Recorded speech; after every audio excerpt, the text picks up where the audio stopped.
Force majeure itu hanya bisa ditentukan oleh perjanjian, ya. Jadi perjanjian itu, kalau misalnya dalam perjanjian kerja itu harus disebutkan ketentuan force majeure itu seperti apa. Kalau disebutkan, maka berlakulah ketentuan force majeure. Nah, kalau di dalam Undang-Undang 13 itu bisa kita lihat di pasal apakah alasan pandemi COVID atau resesi bisa jadi alasan PHK massal. Nah, ini yang sekarang menjadi isu nih. Bisa tidak dijadikan sebagai alasan untuk melakukan PHK massal? Usaha harus membatasi akibat negatif bagi karyawan seminimal mungkin. Jadi memang untuk bisa melakukan PHK itu harus sesuai prosedurnya. Jadi tidak bisa melakukan PHK sepihak saja, ya. Jadi tidak bisa melakukan PHK sepihak. Kalau kebanyakan juga perusahaan-perusahaan banyak melakukan PHK sepihak. Boleh melakukan PHK sepihak apabila memang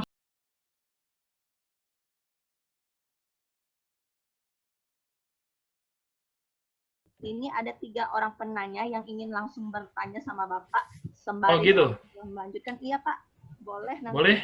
Boleh Pak. Boleh. Yang mana ya? Untuk yang pertama saya kasih kesempatan kepada Pak Widioto. Pak, silakan Pak. Langsung Widioto. aja Pak. Iya. Ya, terima kasih Pak Rolas. Saya Widodo Radityo Pak. Begini ya, Pak, apabila kita sedang ada dispute dengan karyawan itu katakanlah saat ini sih masih mediasi gitu Pak.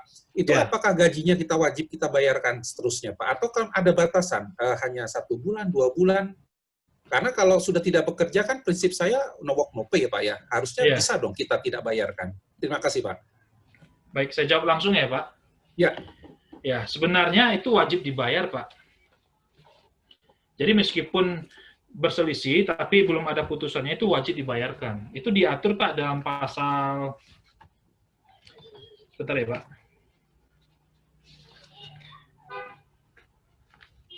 Ada maksimalnya Kak Pak?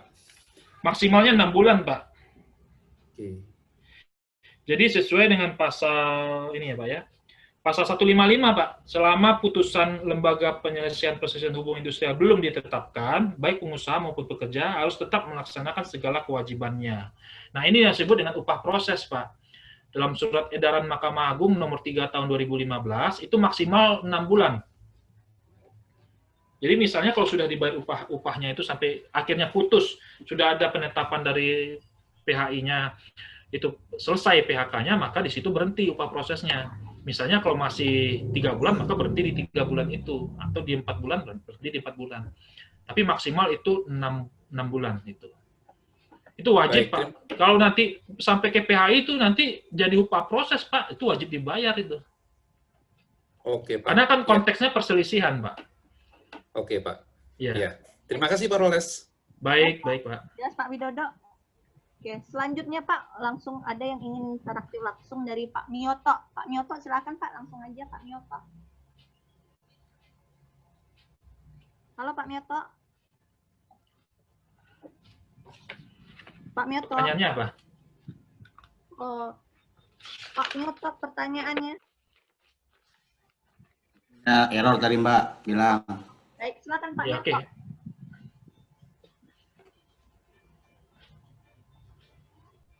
Halo. Lanjut, yang pertanyaan berikutnya, Pak.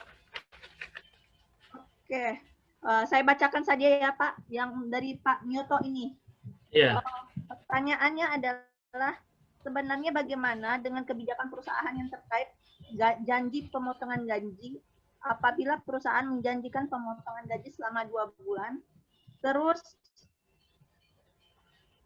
selama dalam 2 bulan tersebut menambah lagi jangka waktu pemotongan gaji dengan pemberitahuan secara mendadak dan alasannya tidak relevan. Bagaimana kita sebagai HR sedangkan banyak dari karyawan yang protes terkait janji perusahaan yang pelin-pelan tersebut. Pertanyaan yang kedua, Pak, bagaimana dengan jika BPJS Ketenagakerjaan tidak terbayarkan atau nunggak sekitar 3 bulan? Apakah kita bisa menuntut terkait dan jika perusahaannya kolab atau rugi akan tetapi masih bisa jalan tetapi dananya sedikit, apakah masih bisa karyawan itu menuntut kepada pihak perusahaan sebagai penerima dan dari BPJS Ketenagakerjaan itu sendiri? Ya, baik.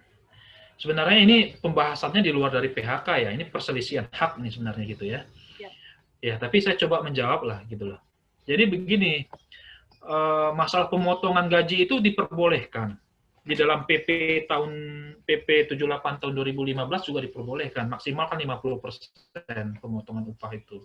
Cuman itu harus diatur dalam perjanjian kerja itu, diatur dalam peraturan perusahaan juga, diatur di dalam PKB juga. Kalau di luar dari itu, nah itu bisa perselisihan, ya. Nanti perusahaan harus diwajibkan membayar sisa upah itu. Dan kemudian bisa juga diberikan denda itu, karena PP 78 juga ada ketentuan denda soal pemberian upah yang mungkin terlambat atau memang dipotong dan sebagainya itu. Nah, itu yang pertama ya.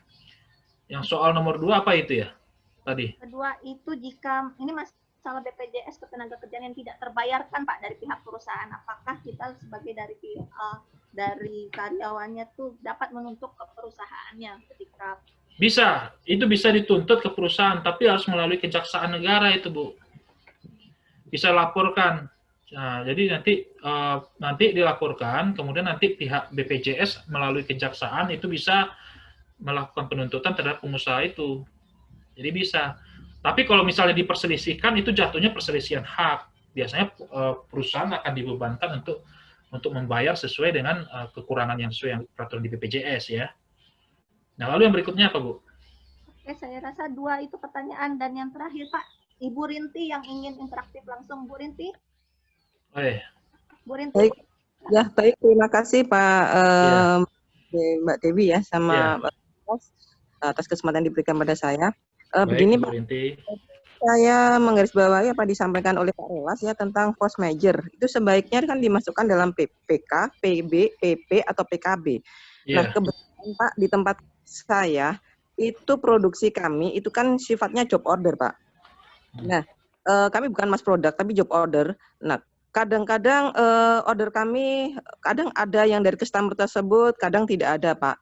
Nah, misalkan Pak, kebetulan kan kondisi pandemi ini ada yang dari customer kami yang mengalami penurunan order juga, sehingga imbasnya ke kami. Nah, seandainya job order ini saya masukkan dalam PP, apakah bisa, Pak? Jadi sehingga nanti saat karyawan tersebut yang tidak mengerjakan produk itu, yang tidak ada ordernya, saya PHK seperti itu, Pak. Jadi saya masukkan ke PP, kemudian saya daftarkan ulang, jadi kayak adendum seperti itu.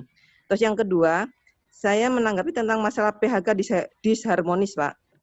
Nah, apabila kita mengalami, misalkan kita mem-PHK seseorang, karena disharmonis dan ternyata terjadi suatu perselisihan, Pak. Tadi kan disampaikan ada ada muncul upah proses. Misalkan upah proses itu nanti kita bayarkan setelah ada putusan, apakah dibolehkan, Pak? Terima kasih. Baik, terima kasih Bu Rinti. Untuk pertanyaan yang pertama itu bisa, Bu. Jadi itu bisa dimasukkan sebagai alasan force majeure. Kenapa? Kembali lagi inti force majeure itu adalah di luar dari kekuasaan pengusaha itu. Maksudnya seperti ini. Memang keadaan perusahaan yang bergantung dari job order itu, perusahaan itu akan hidup ketika ada orderan ya, ketika ada pesanan atau PO dan sebagainya. Tetapi ketika tidak ada job order, maka perusahaan itu sendiri tidak akan bisa berkembang dan bahkan tidak bisa maju, bahkan tidak bisa mendapat keuntungan. Nah, itu bisa saja diatur dalam perjanjian kerja bersama dan peraturan perusahaannya, Bu. Selama itu disepakati, ya nggak masalah sih itu dimasukkan itu sebagai satu ketentuan, itu sebagai alasan force majeure.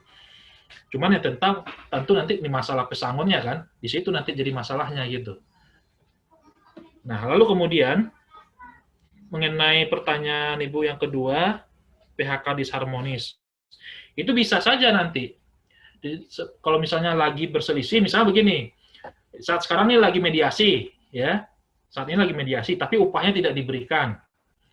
Nah, kemudian nanti sampai ke PHI. Nah, nanti PHI bisa memutuskan upah proses itu.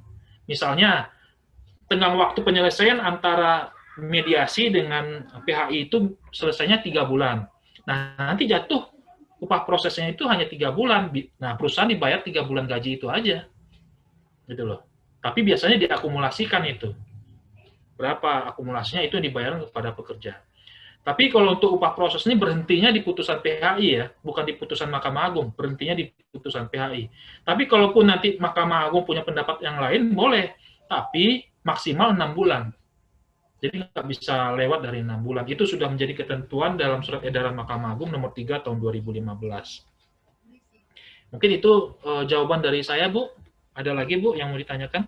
Mungkin ini dari chat yang sudah dirangkum, Pak. Ya. Beberapa pertanyaan mungkin yang bisa langsung dijawab sekaligus nanti mungkin Bapak menyelesaikan dari slide yang sudah Bapak baik. Sama-sama. Beberapa di antaranya pertama mungkin mohon pencerahannya Pak, karyawan yang berstatus PKWT ketika tidak diperpanjang kontrak, hak apa saja yang didapat karyawan tersebut dari perusahaan? Ya. Semisal karyawan tersebut sudah bekerja 5 tahun tanpa putus dan jeda waktu, Pak. Baik. Tapi saya selesaikan dulu ini ya. Ya. Ya. Nah, ini jenis PHK. Jadi jenis PHK itu memang ya mungkin Bapak Ibu yang berkecimpung dalam dunia HR sudah tahu lah ya. Sudah tahu ada alasan PHK dari pengusaha, alasan PHK dari pekerja, itu ada karena indisipliner kalau pengusaha, perubahan status, tutup, efisien, merugi, force majeure, dan pilot, disharmonis, kemudian pekerja resign, permintaan sendiri, ya, kemudian pensiun atau sakit. Nah, next Pak, ini saya anggap sudah tahu ya yang jenis-jenis PHK seperti ini. Nah, proses negosiasi. Nah, salah satu yang menjadi kelemahan dalam bernegosiasi itu, di pengusaha itu sendiri mungkin agak langka orang-orang yang bisa jadi tim perunding itu ya, sebagai tim yang bisa bernegosiasi. Ini pengalaman saya sendiri. Saya waktu di perusahaan dulu juga udah menawarkan yang terbaik, tetap aja tidak diterima gitu loh. Baik dengan pihak pihak pekerjanya atau dengan serikat pekerjanya. Jadi memang sebuah negosiasi itu, tim perunding itu tidak mudah. Tidak mudah. Nah, jadi proses negosiasi itu seperti ini nih, agak ribet. Nah, kalau misalnya pengen setuju, kemudian dari pihak pekerjanya tidak setuju. Nah, tentu ada perundingan lagi kan. Nah, untuk perundingan, target dari pengusaha itu setuju. Tapi dari pihak pekerjanya tidak setuju. Nah, tapi tidak setujunya itu sudah mulai agak masuk ke dalam tahap persetujuan gitu loh. Maksudnya sudah ada beberapa klausul yang mau disepakati, tapi masih dalam tahap belum adanya tanda tangan perjanjian atau tanda tangan kesepakatan. Nah, lalu lanjut lagi ke atas ya. Jadi kayak segitiga. Jadi proses negosiasi itu kayak segitiga. Nah, kemudian nanti lanjut lagi ke atas. Nah, itu sudah setuju semua. Nah, diusahakan lagi ada perundingan sekali lagi untuk memfinalisasi persetujuan itu. Nah, setelah itu baru ditandatangani. Ini proses negosiasi. Tapi proses negosiasi ini bukan sesuatu yang baku ya. Bukan sesuatu yang standar. Masih ada cara-cara yang lain, tapi ini tergantung kasusnya bagaimana. Di setiap perusahaan itu mungkin ada tim negosiasinya, atau memang pintar negosiasi, tapi ada juga yang tidak, ada yang kaku gitu kan, ada yang kaku, kemudian akhirnya terjadilah perselisihan. Nah, pokoknya kalau yang nama PHK itu, ya yang namanya harus bisa dinegosiasikan dengan baik. Supaya apa? Supaya jangan terjadi buying time, jangan habis energi dan waktu. Kalau misalnya negosiasi PHK-nya sukses, itu lebih enak, lebih cepat, dan lebih efisien. Berikutnya, Pak. Nah, kalau sepakat, hasil negosiasi ini, kalau sepakat itu pesangon ya tentunya, pasti pesangon. Tidak ada yang lain ini, pasti pesangon. Nah, lalu kemudian transfer ke perusahaan lain. Maksudnya ini adalah, tapi ini biasanya berlaku di perusahaan grup, Bapak Ibu. Kalau perusahaannya di luar dari perusahaan grup, nggak bisa. Ya.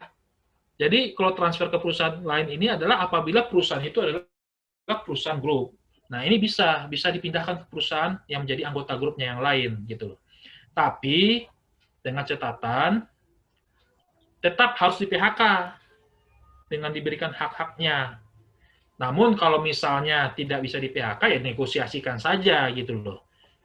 Kamu dipindahkan ke perusahaan yang lain, tapi masalah kamu di perusahaan ini, ya mungkin bisa dinegosiasikan berapa pesangonnya, ya kan?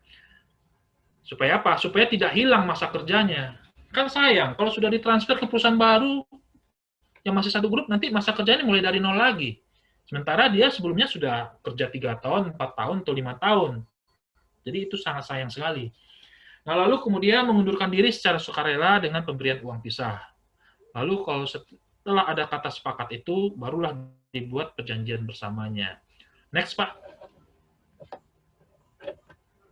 Nah, peranan LPPHI dalam masalah PHK. Peranannya itu ada 3. Yang pertama, efisien. Kenapa efisien? Karena diberikan jangka waktu, Bapak Ibu. Misalnya ini, kalau terjadi perselisihan, di bipartit itu diberikan jangka waktu 30 hari. Bahkan bisa lebih cepat. Ya, bisa lebih cepat. Lalu kemudian ada penyediaan mediator oleh pemerintah. Nah, ini kalau bicara kalau perselisihannya masuk ke dalam disnaker, dalam proses mediasi. Nah, ini jangka waktunya juga 30 hari. Nah, itu maksimal. Bisa lebih cepat juga. Bisa lebih cepat. Bisa hanya seminggu, 2 minggu itu selesai gitu ya, tergantung nanti dari proses mediasinya itu. Lalu kemudian bersikap adil. Kenapa adil? Tadi seperti saya katakan di awal, bahwa kadang-kadang putusan PHI itu mengabulkan subsidiar. Subsidiarnya adalah yang disebut dengan mohon putusan yang seadil-adilnya. Tadi saya cerita, ada karyawan yang dipindahkan ke perusahaan yang lain, tapi itu masih satu perusahaan, ya, masih satu perusahaan ya, maksudnya itu cuma pindah alamat saja, namanya sama. Itu jaraknya cuma 10 km, tapi oleh PHI diputuskan perselisihan itu diakhiri PHK dengan kompensasi 2 kali pesangon, tapi perusahaannya tidak mau, perusahaannya kasasi ke Mahkamah Agung, putusnya 1 kali. Tapi pengusahanya happy. Kenapa? Karena target 1 kali itu tetap ia terima, karena memang targetnya segitu. Jadi memang adil ya. LPPHI itu memang membuat mekanismenya bagaimana supaya adil dan waktunya juga tidak banyak, waktunya juga tidak lama. Di PHI sendiri itu jangka waktunya 50 hari. Makanya tidak heran dalam suatu PHI itu sidang PHI-nya bisa 2 kali per minggu. Saya di Serang itu 2 kali per minggu sidangnya. Sidangnya hari Senin dan Rabu. Sehingga bisa apa? Sehingga waktu 50 hari itu bisa tercapai gitu. Beda kalau misalnya hukum acara yang lain kan, kadang sekali seminggu, jarang 2 kali dalam seminggu. Sehingga bisa lama. Tapi di PHI itu cuman 50 hari penyelesaiannya. Bahkan bisa sidangnya 2 kali dalam seminggu. Oke, next, Pak. Nah, mungkinkah dilakukan PKPU atau mempilotkan perusahaan yang melakukan PHK massal atau PHK biasa saja? Nah, itu diperbolehkan. Nah, kasus yang menariknya itu adalah kasus putusan Pengadilan Negeri Jakarta Pusat nomor 270 PDT Sus PKPU 2019 PN Niaga Jakarta Pusat. Nah, ini perusahaannya dipilotkan, Bapak Ibu. Kenapa? Karena pekerjaannya tidak diberikan pesangon karena di PHK. Nah, akhirnya pekerjaannya ini melakukan pilot, mengajukan pilot. Tapi sebelum pilot itu PKPU dulu ya. Nanti kalau PKPU-nya tidak tercapai, barulah nanti jatuh pilot. Nah, di persidangan pengusahanya kalah. Di persidangan pengusahanya kalah, kemudian diwajibkan untuk membayar. Kalau tidak dibayar, nanti jatuh pilot. Akhirnya pesangonnya dibayar. Pesangon karyawannya dibayar. Meskipun harus menunggu cukup waktu yang lama.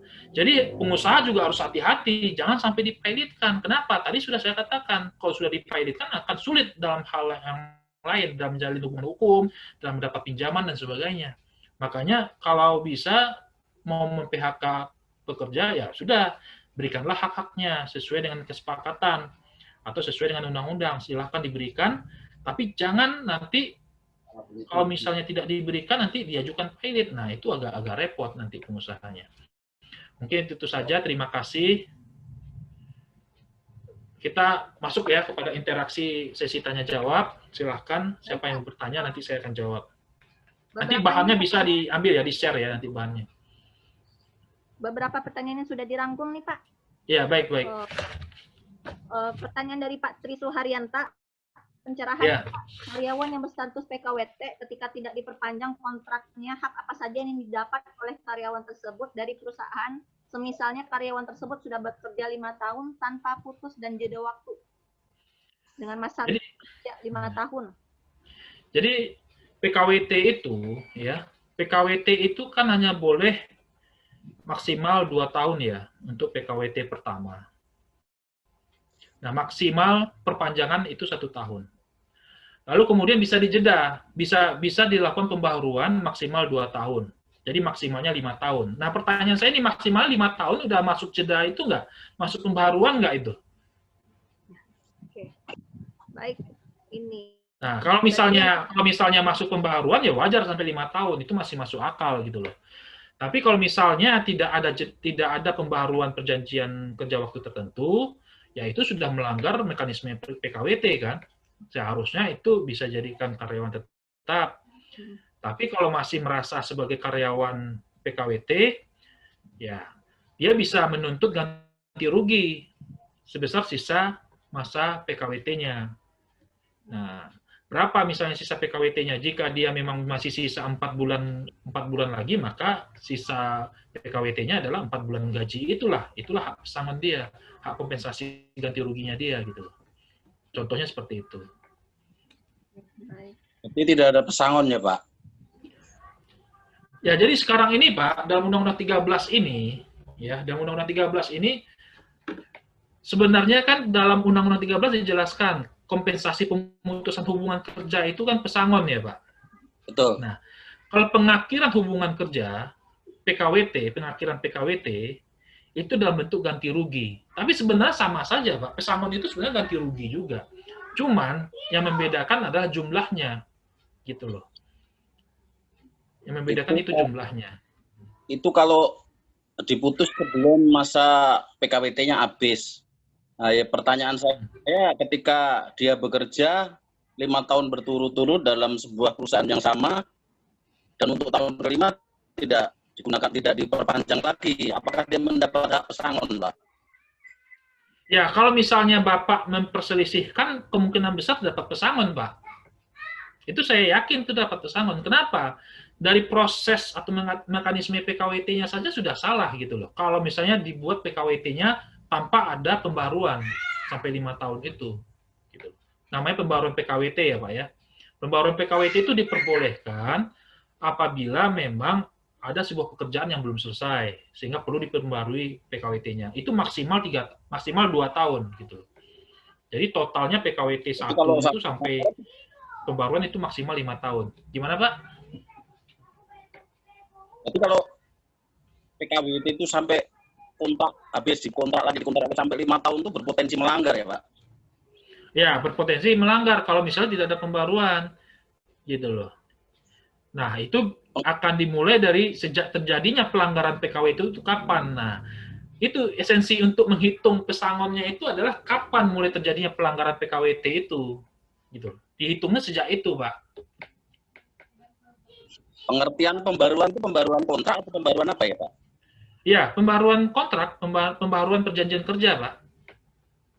Oh, pembaruan kerja. Kan hanya boleh itu ya. Ya, pembaruan itu tapi ada masa jedanya 30 hari. Tapi masa jeda 30 hari ini bisa dikesampingkan apabila ada perjanjian khusus lagi. Misalnya, ya sudahlah kita tiadakan 30 harinya. Bisa tidak dilanjutkan terus? Bisa, tapi harus dibuat perjanjian khususnya. Gitu. Baik, demikian itu ya Pak Suryanta. Terima kasih. Nanya Mbak. Ya, Pak. Baik. Ya. Silakan bersama siapa Pak? Dan Bambang Mbak. Pak Bambang, iya lanjut Pak, silakan Pak, satu penanya ya. Boleh. Selamat sore Pak Rolas. Selamat sore Pak Bambang. Ya, terima kasih Pak atas pencerahannya. Ada ini Pak, misalkan dalam tuntutan karyawan itu ada tuntutan yang di luar normatif ya Pak ya? Iya. Luar normatif. Nah itu masih ada proses sejauh mana kita akan mentaati tuntutan tersebut walaupun misalkan tuntutan tersebut sampai mediasi atau mungkin bahkan ke PHI. Itu pertanyaan pertama. Yang kedua, apakah uang pesangon itu bisa diberikan secara cicilan, Pak? Cicil gitu. Itu aja, Pak, dari saya. Terima kasih. Baik, Pak. Nah, yang pertanyaan pertama, Pak, itu kalau sudah dibuatkan PB-nya, maka sampai segitulah batas tuntutannya itu, Pak. Tapi kalau misalnya PB itu belum ada, itu akan lanjut terus. sampai ke tingkat yang paling atas yaitu PHI. Tapi saya belum bisa saya tangkap nih pertanyaan pertama Bapak tadi ini, apakah terkait apa gitu loh. Tapi kalau memang terkait dengan besaran tuntutannya itu, ya itu yang tergantung dalam PB itu Pak. Apakah sudah dibuat PB-nya atau belum? Karena kalau belum dibuat PB-nya ya agak susah.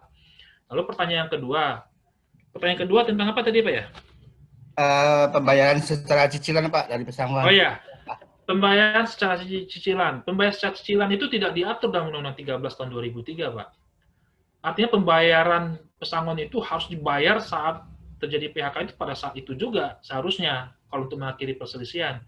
Tapi kalau belum, ya berarti nunggu putusan kan, putusan PHI. Nah, tapi kalaupun dari pekerjanya sepakat mau menerima pesangon itu dicicil, ya tentu dikembalikan kepada para pihaknya, Pak.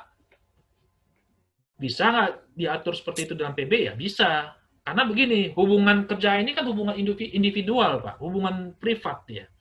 Dia itu berlaku antara pengusaha dengan pekerja. Nah, selama pekerja dan pengusahanya itu sepakat, ya silakan saja. Kenapa? Karena kesepakatan atau perjanjian kesepakatan itu kan dianggap sebagai undang-undang 1338 KUH Perdata itu. Nah, boleh diterapkan itu, Pak, selama memang sepakat. Tapi kalau memang kita lihat dari konteks regulasinya tidak ada disebut dengan upah pesangon itu dicicil gitu loh, Pak. Tapi kalau memang mau bersepakat ya silahkan. Tapi kalau saya posisinya seperti itu, Pak, saya minta sebuah jaminan, Pak. Kalau memang mau dicicil, oke, nggak masalah, tapi saya minta jaminan. Jaminannya apa? Ya misalnya ada aset perusahaan, ada sertifikat tanah perusahaan atau apa, bisa nggak itu dijadikan jaminan? Nah, itu cuma pengaman saja, Pak. Kalau tidak ada pengamannya, berarti kepercayaan saja, kan? Ya. Bahwa perusahaan akan mencicil sesuai dengan tepat waktu. Tapi kalau tidak ada kepercayaan, nanti baru cicilan pertama, cicilan kedua nggak dibayar gitu loh. Nggak ada jaminan gitu. Ya gitu aja, Pak. Baik, Pak. Tergantung kesepakatannya nanti, Pak. Ya. Sudah menangkap, Ya, Pak. Terima kasih, Pak. Ya, sudah menangkap. Ya. Lanjut, Pak. Ini dari pertanyaan yang sudah di chat sebelumnya, Pak. Sudah Ya. tunggu. Dari Pak Hidayat Mufti. Dia bagaimana jika pihak perusahaan tidak bersedia mengikuti saran Disnaker setelah bipartit dan tidak bersedia lanjut ke PHI, Pak? Baik, itu tergantung siapa yang itunya. Kalau memang perusahaannya tidak mau, ya berarti lanjut kan, dibuat pendaftaran gugatan. Kalau misalnya dimediasi kan, kalau misalnya tidak bersedia, kan dikasih waktu itu. Nah, kalau misalnya tidak bersedia, maka salah satu pihak yang tidak menerima anjuran itu dipersilahkan untuk mengajukan gugatan ke PHI. Kalau misalnya di bipartit, kalau dari bipartit dari pengusaha yang nggak mau atau pekerja nggak mau, itu bisa lanjut ke mediasi. Jadi itu tergantung para pihaknya. Kalau perusahaannya cuek-cuek, ya berarti yang aktif di sini adalah pekerjanya. Untuk memperoleh hak-haknya itu berarti yang aktif adalah pekerjanya gitu. Karena tidak ada sanksi dalam undang-undang. Kalau misalnya pengusahanya tidak mau bayar, kena sanksi ini, nggak ada. Sanksinya adalah yaitu menunggu dari putusan PHI, gitu loh. Itu yang bisa dieksekusi. Saya sendiri pernah loh, Bapak Ibu, saya pernah. Ini pengalaman saya menarik ini sebenarnya. Berselisih, saya waktu itu membela pekerja ya. Waktu itu saya membela pekerja. Jadi berselisih, perusahaannya itu cuek-cuek aja, lalu sampai PHI akhirnya perusahaannya mau bayar. Pekerjanya dapat cek tunai sebagai bentuk kompensasinya. Tapi kan pekerjanya harus menunggu lama waktunya. Menunggu lama sampai dapat cek itu, gitu loh. Cek itu diserahkan dari pengusaha ke pengadilan serahkan ke kita. Nah, itu contohnya aja, contoh sederhananya. Yang lain, Bapak, Ibu? Mungkin udah ya, Pak? Selanjutnya, udah. Dari Mbak Juliet Chan, apakah ada jangka waktu maksimal pengurusan di masing-masing tahapan, baik saat tahap bipartit atau mediasi? Kapan tuntutan kasus PHK karyawan dinyatakan expire atau batal demi hukum? Ya, jadi kan kalau ketentuan jangka waktunya itu, kalau di bipartit itu maksimal itu 30 hari, ya. Tapi itu tidak bisa lebih cepat dari 30 hari itu. 30 hari itu hanya ketentuan yang disebut dalam Undang-Undang Nomor 2 tahun 2004 ya, maksimal pihak bipartit itu adalah 30 hari. Nah, kemudian penyelesaian di mediasi itu 30 hari. Ya, bisa lebih cepat. Tidak boleh lewat dari 30 hari, karena kalau lewat dari 30 hari berarti itu melanggar undang-undang. Kalau dari pihak Disnaker, kalau lewat 30 hari itu, ya itu bisa ada proses juga di situ, kena mediatornya gitu loh. Nah, kalau misalnya di tingkat PHI itu 50 hari batas waktunya. Makanya kadang-kadang di PHI itu ada sidangnya sampai 2 kali seminggu. Supaya apa? Supaya selesai, jangan sampai lewat 50 hari. Tetapi ada juga yang lebih. Tapi saya lihat ada suatu PHI itu yang bisa sampai 50 hari. Kenapa? Karena sidangnya dikebut. 1 minggu itu 2 kali sidangnya. Gitu. Sehingga tercapai waktu 50 hari itu. 50 hari sejak didaftarkan perkara itu ya. 50 hari sejak panggilan sidang pertama, bukan sejak didaftarkan perkara itu, sejak panggilan sidang pertama. Lalu apalagi ya pertanyaan tadi ya? Oke, selanjutnya untuk dari Mbak Debbie Oktaviani, beliau menanyakan secara hukum apakah ada aturan memberi kompensasi ke karyawan jika seandainya perusahaan pindah lokasi kerja, misalnya dari Jakarta ke Bandung. Dalam hal ini karyawan tidak mau ikut perusahaan untuk pindah. Nah, itu banyak terjadi sekarang ini, gitu loh. Jadi begini, mutasi keluar kota ya, itu harus ada persyaratan-persyaratan yang wajib harus dipenuhi. Yang pertama adalah kalau memang memutasi karyawan itu hak-haknya harus wajib harus diperhatikan. Misalnya perumahannya, kenaikan upahnya, ya kan? Kemudian kompensasi-kompensasi yang lain. Kalau misalnya dia dipindahkan ke suatu kota tapi gajinya sama, tidak dapat benefit yang lain-lain, nah itu bisa dimintakan alasan untuk di PHK saja oleh pekerja. Di PHK saja. Kenapa? Karena terjadi perselisihan di situ. Karena tidak mau melaksanakan mutasi karena hak-hak yang diberikan itu ternyata sama saja hak-hak yang diterima di perusahaan pertama itu, di perusahaan di tempat yang sekarang gitu loh. Nah, jadi ketika dimutasi dan pekerja tidak bersedia, itu masuk pelanggaran indisipliner. Pelanggaran indisipliner itu. Nah, nanti cara klasiknya adalah ketika dimutasi, ya kan, pekerja tidak mau, pengusaha akan membuat surat panggilan itu. Supaya apa? Supaya jatuh mangkirnya. Supaya jatuh mangkirnya, kalau jatuh mangkirnya kan nanti kan tidak memberikan pesangon, cuma uang pisah saja. Nah, jadi dalam praktek hukum hubungan industrial, terkait kasus mutasi itu adalah kasus indisipliner, tidak bersedia melaksanakan perintah kerja. Jadi ujung-ujungnya nanti jatuhnya pesangon juga, gitu loh. Jatuhnya ujung-ujungnya pesangon juga nanti. Jadi masalah mutasi itu adalah pelanggaran pasal 161 Undang-Undang 13 tahun 2003. Itu dalam praktek hukum hubungan industrial di PHI ya. Itu berlakunya di PHI. Tapi kalau misalnya dia dipindahkan, dimutasi, ya kan?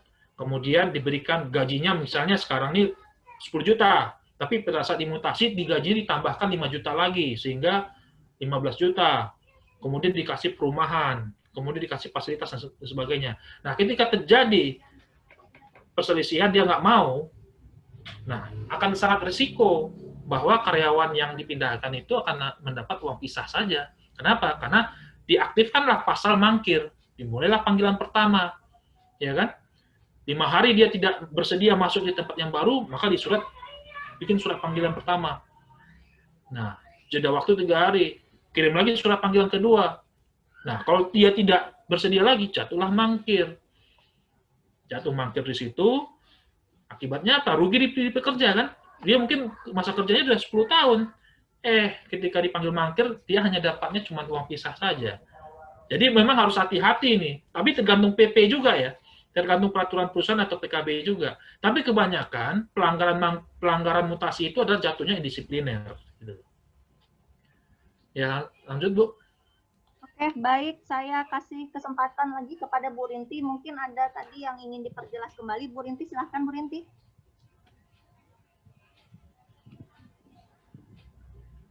Bu Rinti? Halo? Baik, terima kasih. Terima kasih atas kesempatan diberikan pada saya. Ada satu yang mungkin ada satu lagi yang mau saya tanyakan, Pak Rolas. Ya. Keterkaitan masalah proses LPPHI ya Pak ya. Tadi kan Ya. disampaikan 30, kemudian mediasi 30, proses PHI-nya 50 hari. Nah, Ya. apabila kita mengalami perselisihan industrial ya Pak ya, perselisihan industri, ternyata si pekerja itu mengkuasakan terhadap serikat pekerja. Nah, pengalaman yang pernah saya alami Pak, itu sengaja dari serikat pekerja itu mengolor-ngolor waktunya. Jadi di proses bipartit lama, di proses mediasi lama, akhirnya kan dengan tujuan itu upah prosesnya biar panjang seperti itu. Nah, mungkin bisa saja seharusnya itu bisa terjadi 3 bulan selesai sampai di PHI. Tapi berhubung ini dari serikat pekerjanya itu mengolor-ngolor waktu, akhirnya prosesnya panjang. Apa yang harus dilakukan sebagai kita, sebagai HRD yang itu supaya proses ini tidak seperti itu, Pak? Terima kasih. Ya. Intinya satu, Bu, kalau dibuat buying time begitu, diulur-ulur waktu itu, pengusaha yang harus aktif, Bu. Jadi ketika bipartit itu kayaknya lama, di dalam surat undangan bipartitnya itu harus dibuat jangka waktunya. Jika dalam jangka waktu sekian tidak selesai, maka akan masuk ke proses selanjutnya. Gitu loh. Di dalam surat di surat undangan mediasi undangan bipartitnya itu. Tapi kalau misalnya terjadi perundingan pertama, diatur aja di situ waktu jangka waktunya. Jangan sampai lama. Itu bisa. Nah, ketika misalnya dari pihak serikat pekerja itu seperti mengulur-ulur waktu, pada saat itu juga sebenarnya dari pengusaha bisa mengajukan mediasi ke Disnaker gitu loh. Kebetulan mediasinya juga lama Pak, karena ada tekanan dari serikat pekerja juga. Kok bisa lama? Kan dari mediator kan biasanya sudah memberitahukan jangka waktunya itu tidak boleh 30 hari. Ya, saya pernah kita bulan Pak mediasi itu Pak. Ya, itu tinggal aktifnya dari pihak HRD dan pengusaha saja Bu, mendesak supaya jangan sampai lama. Kalau misalnya lama, nah itu kan bisa diadukan gitu loh. Bisa diadukan. Misalnya kalau di Snakernya lama, bisa diadukan ke atasannya. Tembuskan ke provinsi gitu loh. Karena apa? Melewati jangka 30 hari itu melanggar undang-undang, Bu. Kenapa? Karena sudah diatur limitatif bahwa penyelesaian itu sudah ada. Bipartit 30 hari, mediasi 30 hari, PHI 50 hari. Itu aturannya sudah diatur limitatif di undang-undang gitu loh. Kalau misalnya lewat dari itu tuh udah melanggar undang-undang. Itu logika sederhananya seperti itu. Ya kebetulan kan di tempat saya kan di wilayah Mojokerto Pak, Jawa Timur. Ya. Dan di Jawa Timur itu di Snakernya kan sudah diambil alih provinsi Pak. Nah, otomatis kan ini sudah di pusat Pak, maksudnya di tingkat provinsi. Nah, seandainya di tingkat provinsi itu mengolor-ngolor, kita apakah bisa ketun Pak ya? Itu terkait perkara apa Bu? PHK. Tapi di di Snakernya tuh lama Pak prosesnya. Nggak bisa, kalau terkait perselisihan PHK itu di PHI, bukan ketun. Gitu loh. Anjurannya itu sengaja lama Pak, anjurannya. Harusnya anjurannya itu dalam jangka waktu 30 hari itu sudah termasuk anjuran nih Bu. Oke. Ini aja saya nih ada perselisihan di Jakarta. Ini besok ini udah mau keluar anjuran ini, nggak sampai 30 hari. Ini udah besok Senin sudah keluar anjuran. Itu perselisihan terakhir sidang mediasi saya terakhir itu tanggal 18 Agustus. Hari Selasa kemarin. Nah, ini besok Senin udah mau keluar dia. Artinya memang kasusnya tergantung dari daerah masing-masing ya, Bu ya. Ada yang cepat, ada yang lambat. Nah, kita nggak ngerti. Tapi kalau lambat itu melewati dari ketentuan itu ya itu sebenarnya udah melanggar undang-undang itu sebenarnya. Gitu. Makanya kemarin itu jadi pertanyaan saya Pak. Karena padahal sudah di provinsi. Makanya ini saya jangan sampai ini terjadi lagi. Makanya Pak, mungkin ada trik dari Pak Rolas seperti apa? Karena apa? Kalau keluar anjuran, kalau belum keluar anjuran kan kita nggak bisa mendaftarkan ke PHI kan seperti itu Pak. Itu sudah berapa hari yang di PHI yang di Snaker itu? Saat itu sampai memasuki bulan keempat Pak. Jadi saya tekan-tekan terus, saya minta keluarkan anjuran, masih belum, karena alasannya harus mediasi lagi, nah seperti itu. Ya nggak bisa juga. Dia harus diingatkan soal jangka waktunya, Bu. Bilang ke mereka, ini 30 hari loh, Pak, nggak ada loh. Kalau misalnya yang satu itu nggak datang, misalnya serikat nggak datang, ya harusnya tetap lanjut itu sidang mediasinya. Tanpa dihadiri oleh serikatnya, gitu loh. Nanti diputus first take namanya kalau memang tidak hadir salah satu pihaknya. Maksudnya ini first take itu kan apa namanya, putusannya dari anjurannya itu dikeluarkan tanpa hadirnya salah satu pihak gitu loh. Iya.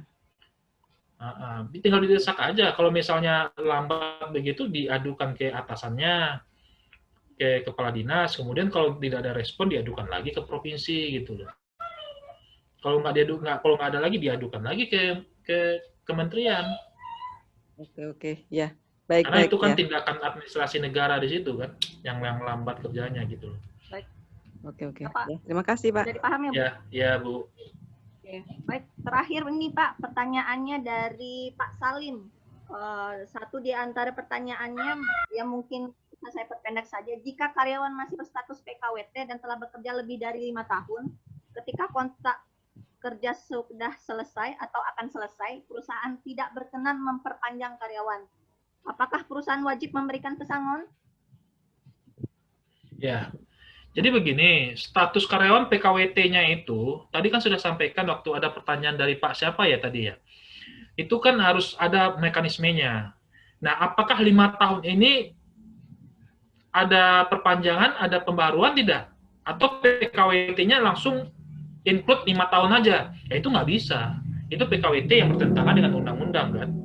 Tapi kalau misalnya 5 tahun itu PKWT-nya, misalnya PKWT pertamanya 2 tahun, lalu ada perpanjangan, maksimal 1 tahun, kemudian diperpanjang lagi dalam bentuk pembaharuan, ya, 2 tahun, dengan adanya jeda 30 hari, ya itu totalnya sudah 5 tahun. Kalau misalnya sudah 5 tahun, kemudian mau diakhiri hubungan kerjanya, ya nggak dapat pesangon, nggak dapat ganti rugi juga. Kenapa? Karena tidak bertentangan dengan masa proses mekanisme dari PKWT-nya gitu loh. Kecuali kalau ada pelanggaran PKWT di situ, ya itu bisa dapat pesangon itu. Kalau ada pelanggaran PKWT-nya bisa jatuh pesangon. Gitu loh.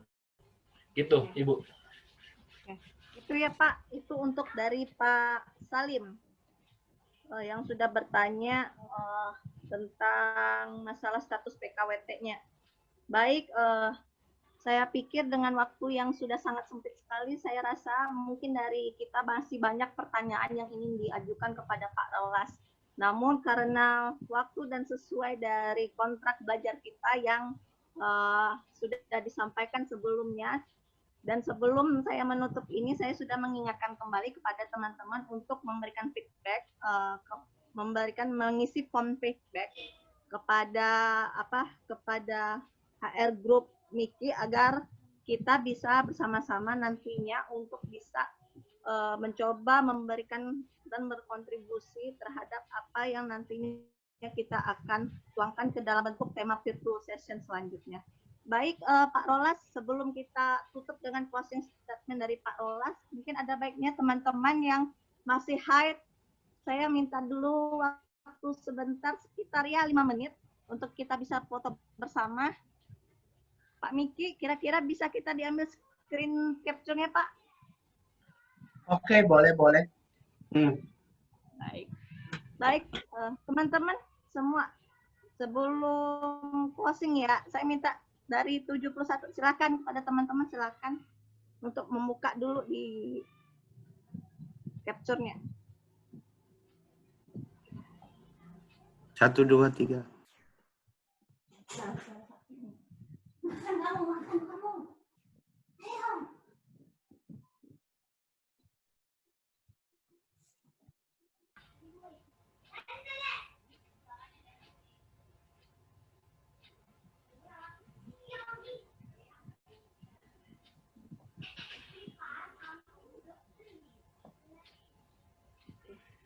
Oke, boleh ke halaman 2. Oke.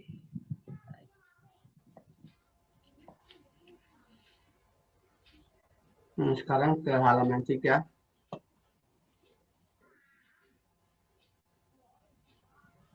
Oke, waktunya kita kembalikan ke Mbak Dewi. Oke, baik.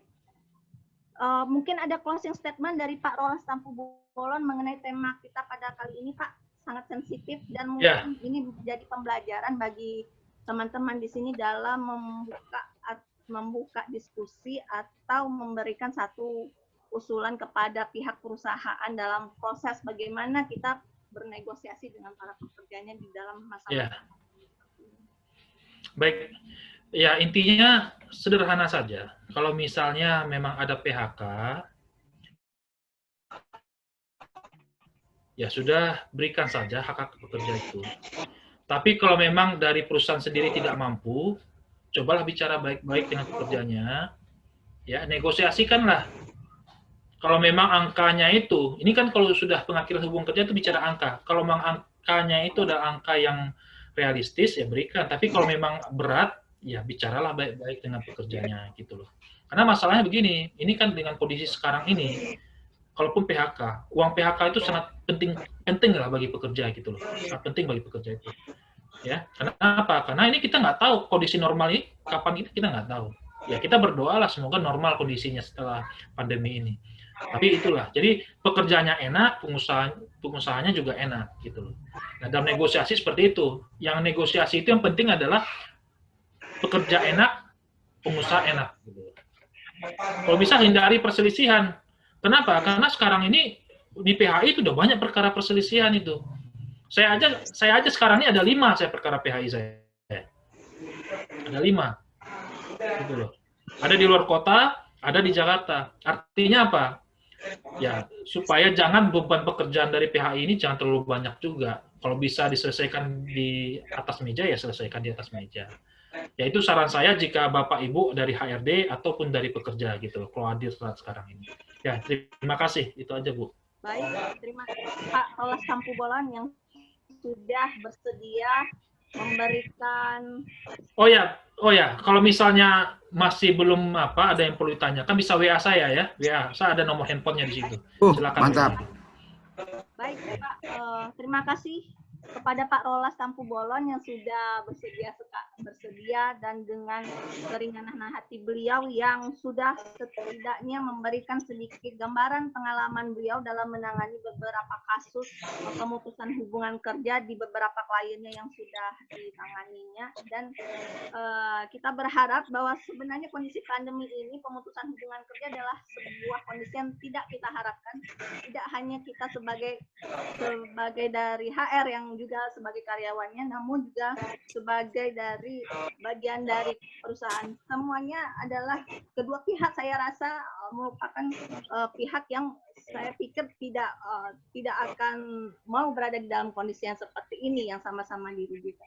Oleh sebab itu dengan adanya materi ini sedikit banyaknya teman-teman mungkin bisa menerapkan bagaimana memberikan satu kebijakan yang lebih baik pada perusahaan dan lebih cepat berbijaksana dalam bernegosiasi kepada perusahaannya sehingga dalam proses pemutusan pun kedua pihak bisa saling legowo dalam menerima keputusan. Saya Dewi Rahmawati, terima kasih atas kesempatan yang diberikan. Kita akan mungkin bertemu dalam sesi virtual session tema di minggu selanjutnya. Atas kerjasamanya, saya ucapkan terima kasih. Selamat sore dan sampai ketemu kembali. Selamat sore semua. Selamat malam. Terima kasih Pak Rolas, pamit. Ya, sama-sama ya. Terima kasih ya, sama-sama. Terima kasih Pak semuanya. Terima kasih Pak. Terima kasih Pak Rolas. Terima kasih Pak Miki. Terima kasih Bu Dewi. Terima kasih semua. Ketemu di tema minggu depan ya. Mari semua terima kasih. Jangan lupa feedback-nya.